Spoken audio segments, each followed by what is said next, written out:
इसके पहले एक वीडियो हमने आप तक पहुंचाया था जहां बात की थी डोमेस्टिक इंसिडेंट्स रिपोर्ट। जो डोमेस्टिक इंसिडेंट रिपोर्ट होती है यानी DIR के बारे में मैंने आपको दी थी जानकारी, आखिर ये क्या होती है। इससे संबंधित आप लोग के काफ़ी सारे प्रश्न आए। उन्हीं कुछ महत्वपूर्ण प्रश्नों के जवाब आपको मैं इस पर्टिकुलर वीडियो में दूंगा।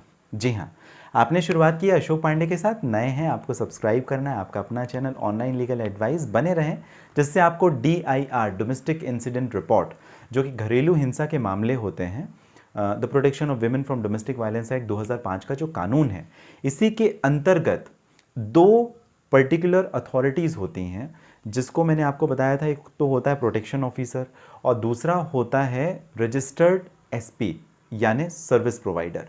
रजिस्टर्ड SP कौन होते हैं? रजिस्टर्ड SP NGOs होते हैं जो महिलाओं को, बच्चों को मदद करते हैं, सरकार से रजिस्टर्ड होते हैं, राज्य सरकार से रजिस्टर्ड होते हैं, उनके पास रजिस्ट्रेशन सर्टिफिकेट होता है।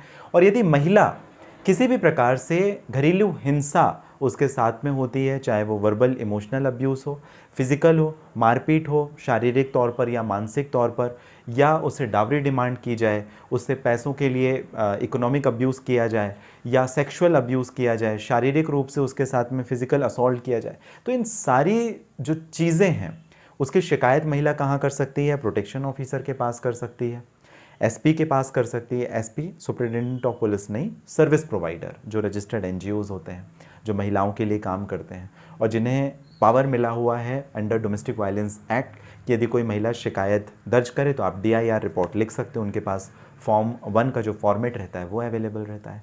तो ये सब मैंने आपको छोटी कुछ महत्वपूर्ण जानकारी दी थी। इस पर्टिकुलर वीडियो में आपके कुछ प्रश्न थे, इन्हीं प्रश्नों के बारे में हम करेंगे बात। सबसे पहले DIR जो फाइल की जाती है, क्या ये DIR रिपोर्ट आपका वकील भी फाइल कर सकता है, लॉयर भी फाइल कर सकता है? इसका जवाब है नहीं। जो DIR रिपोर्ट है वो केवल और केवल प्रोटेक्शन ऑफिसर या रजिस्टर्ड सर्विस प्रोवाइडर ही फॉर्म 1 के हिसाब से अपने सिग्नेचर, अथॉरिटी, सील सबके साथ फाइल कर सकता है। किसे फाइल करना है? मैजिस्ट्रेट कोर्ट को या लोकल पुलिस स्टेशन को, दो जगह पे ये दिया जाता है। एक तरीके से पब्लिक डॉक्यूमेंट होता है। अगर आपके वकील ने किया तो आपका वकील तो केवल आपके पक्ष की बात लिखेगा, वो बायस तरीके से वो चीज़ों को लिखेगा। बट यहाँ पर जो DIR रिपोर्ट भरी जाती है वो नॉन बायस्ड तरीके से भरी जाती है, जिससे घरेलू हिंसा के जो भी मामले हैं उसे स्पष्टता के साथ कोर्ट के समक्ष लेकर के जाया जा सके और कोर्ट को निर्णय लेने में, डिसीजन देने में, ऑर्डर पास करने में काफ़ी आसानी हो।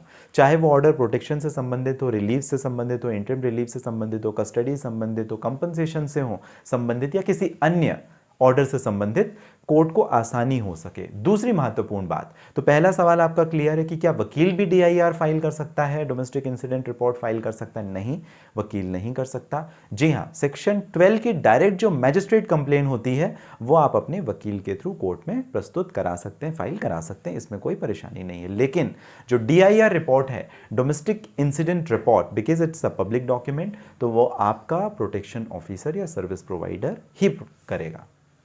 दूसरी बात, जो अग्रीव्ड विमेन है जिसके साथ में घरेलू हिंसा हुई है, वो क्या केस मैजिस्ट्रेट कोर्ट में या कोर्ट के सामने, जज साहब के सामने खुद ही फाइल कर सकती है बिना DIR रिपोर्ट के? क्या ये संभव है कि DIR रिपोर्ट लगेगी ही लगेगी SP या प्रोटेक्शन ऑफिसर की? इसका जवाब है जी हाँ, महिला खुद शिकायत दर्ज करा सकती है कोर्ट में और इसके लिए पर्टिकुलर कोई DIR रिपोर्ट की ज़रूरत नहीं है। आप जाएं, ज़्यादा बेहतर है, बट नहीं भी जाएं तो भी कोई ज़्यादा परेशानी की बात नहीं है। आप डायरेक्ट मैजिस्ट्रेट कोर्ट में कर सकते हैं शिकायत।